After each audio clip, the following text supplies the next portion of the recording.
कहा क्या जा रहा है, हम उनको लाएंगे जो राम को लाए हैं।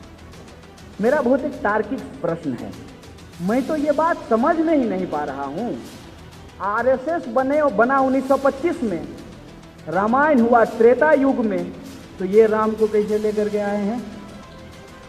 इनका इतिहास खराब है, ये इतिहास नहीं पढ़े हैं।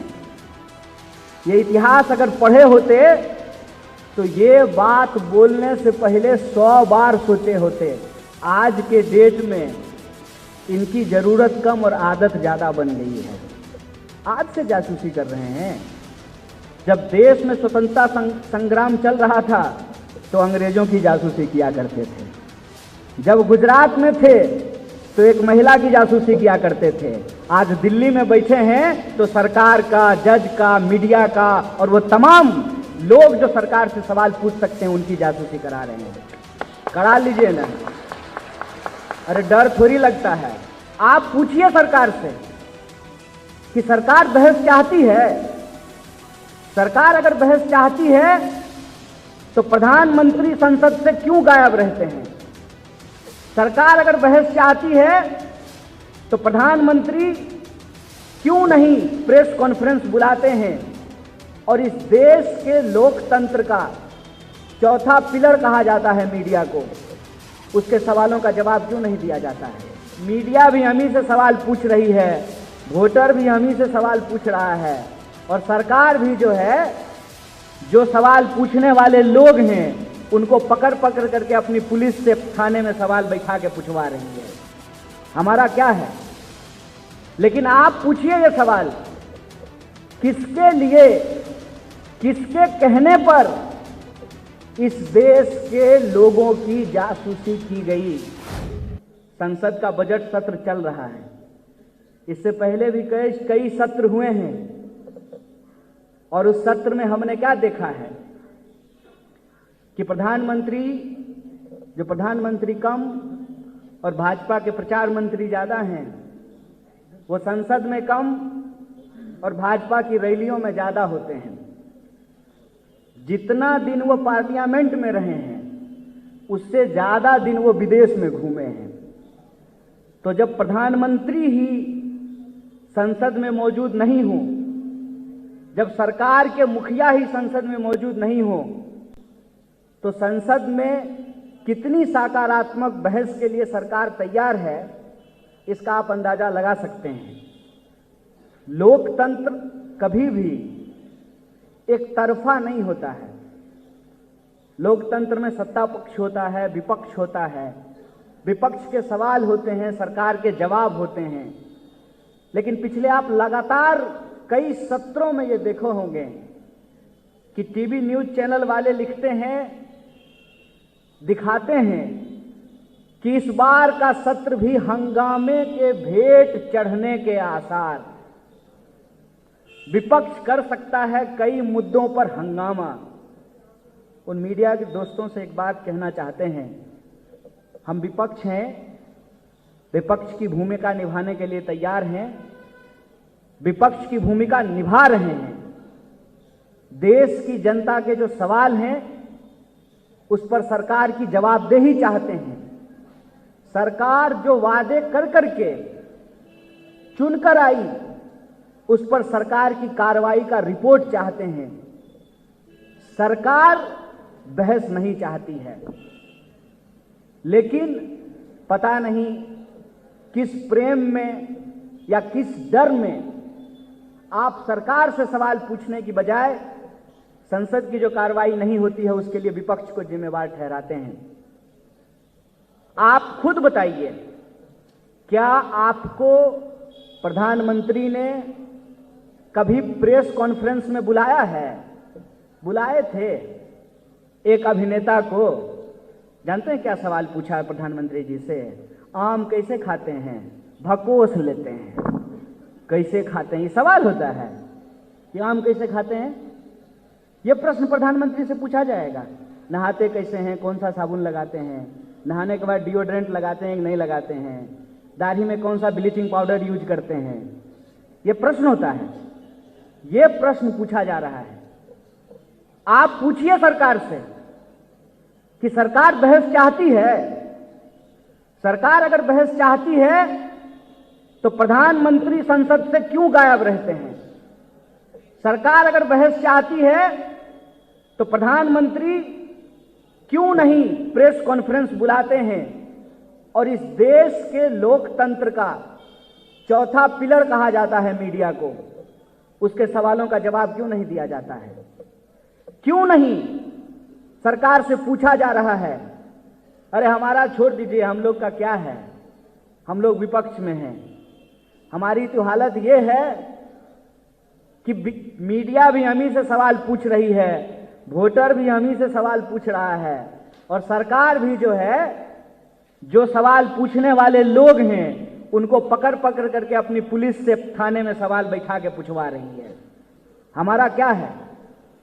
लेकिन आप पूछिए ये सवाल, किसके लिए, किसके कहने पर इस देश के लोगों की जासूसी की गई?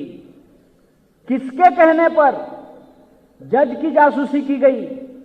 किसके कहने पर? अरे छोड़ दीजिए, हमारा अपने ही मंत्रियों की इन्होंने जासूसी करवाई।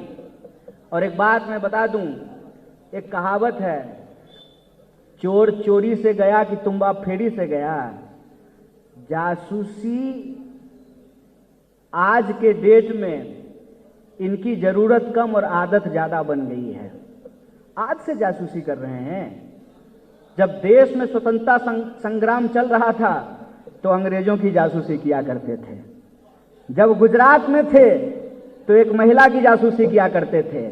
आज दिल्ली में बैठे हैं तो सरकार का, जज का, मीडिया का और वो तमाम लोग जो सरकार से सवाल पूछ सकते हैं उनकी जासूसी करा रहे हैं। करा लीजिए ना, अरे डर थोड़ी लगता है। हमारे यहाँ एक कहावत है, खाया हुआ शरीर और नहाया हुआ शरीर नहीं छुप सकता है। हमको जरूरत नहीं है कोई चीज छुपाने की। कौन कहता है? कौन कहता है कि झूठ मेहनत नहीं करता? देख लीजिए, गोडसे को सही साबित करने के लिए बार बार गोडसे के भक्त को गांधी के सामने झुकना पड़ता है। आप देखिए हकीकत को, हमारे पास छुपाने के लिए कुछ भी नहीं है। देख लीजिए, मोबाइल देख लीजिए, कंप्यूटर देख लीजिए। लेकिन आप बताइए कि जरूरत क्या है? क्या जरूरत है? क्या सरकार ने, भाजपा ने अपनी मैनिफेस्टो में यह लिखा था कि अब की बार जब 300 पार होंगे तो आपके मोबाइल के भी आर पार रहेंगे, आपके बेडरूम में भी घुस जाएंगे, आपके फ्रिज में घुस करके बैठ जाएंगे? ऐसा कहा था क्या? कौन मुद्दों को भटका रहा है? मैं अपने मीडिया के साथियों को कहना चाहता हूं, हम मुद्दा नहीं भटकाते हैं। बार बार ये टैग नहीं चलाइए कि विपक्ष इस बार भी कर सकता है हंगामा। दुष्यंत कुमार ने एक बात कही है कि सिर्फ हंगामा खड़ा करना मेरा मकसद नहीं, मेरी कोशिश है कि ये सूरत बदलनी चाहिए। हंगामा नहीं कर रहे हैं, सरकार से सवाल पूछ रहे हैं। कौन सा सवाल पूछ रहे हैं? लोग कहते हैं कि आप रेस में नहीं हैं। रेस में हम नहीं हैं, रेस में हम रहना भी नहीं चाहते हैं। भेड़ है कि रेस में रहेंगे? इंसान हैं, सोच सकते हैं अपने हक के बारे में, अपने लोगों की उम्मीद के बारे में, अपनी जरूरतों के बारे में, देश के बारे में, भविष्य के बारे में। कल प्रचार जीवी जी भाषण दे रहे थे और उन्होंने कहा कि सपना तो वही देखते हैं ना जो सोते रहते हैं। हमने कहा कि खुली आंख से भी सपना देखा जाता है। खुली आंख से सपना देखा जाता है समाज के लिए, और आंख बंद करके सपना देखा जाता है अपने लिए। हम खुली आंख से सपने देखने वाले लोग हैं जो पूरे समाज के लिए सपना देखते हैं। पास लिखते हैं कि सबसे खतरनाक होता है हमारे सपनों का मर जाना। पास कहते हैं कि सबसे खतरनाक होता है हमारे सपनों का मर जाना, और ये खतरनाक लोग हैं जो हमारे सपनों को मार रहे हैं। क्या है हमारा सपना? किस सपने के साथ इस देश का नौजवान अपनी उम्मीदों का पंख लगा करके उड़ना चाहता था। याद कीजिए, आप में से बहुत सारे लोग यहां अभी कॉलेज में होंगे। मैं 2011 में जब यूनिवर्सिटी गया था तो क्या बहस हो रही थी? मैं बताता हूं क्या बहस हो रही थी। 10% विकास दर का बहस हो रहा था। बहस हो रहा था कि हम इस देश को प्रगति की पथ पर आगे कैसे लेकर के जाएंगे, कैसे नए रोजगार का सृजन होगा, किस तरीके से टेक्नोलॉजिकल एडवांसमेंट होगा, सड़कें बनेंगी, चौड़ी होंगी, विकास होगा, लोगों को हक और अधिकार मिलेगा। हमारी ये बहस होती थी कि सिर्फ शहरों को स्मार्ट बना देने से देश नहीं स्मार्ट होगा, क्योंकि देश में सिर्फ शहर नहीं है, गांव भी है। तो गांव से जो विद्यार्थी झोला लेकर के आता है पढ़ने के लिए, लखनऊ, बनारस, इलाहाबाद, दिल्ली, पटना, ये जो विद्यार्थी गांव से निकल करके आते हैं, किन परिस्थितियों में रहते हैं और किस उम्मीद से रहते हैं? एस्बेस्टस का छत होता है। एस्बेस्टस एक ऐसा कमाल चीज है कि एसी के अपोजिट काम करता है। गर्मी में खूब गर्म होता है और ठंडा में खूब ठंडा होता है। जो एस्बेस्टस की छत के नीचे रहे होंगे उनको ये बात मालूम होगा। गर्मी में जब एस्बेस्टस खूब गर्म हो जाता है तब रोटी बेलने का मन नहीं करता है। और आप में से कई सारे लोग ये शब्द सुने होंगे, डीबीसी, दाल भात चोखा। क्यों खाते हैं दाल भात चोखा? क्योंकि रोटी बेलने की हिम्मत नहीं होती है, पसीना निकलता है।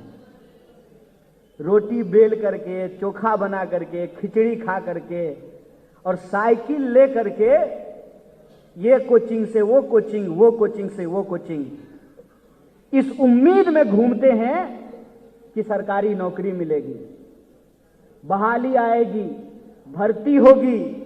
और जब सरकारी नौकरी मिलेगी, हम साफ साफ बोलते हैं, लाग लपेट हमको बोलना नहीं आता है, सरकारी नौकरी मिलेगी तो ब्याह होगा।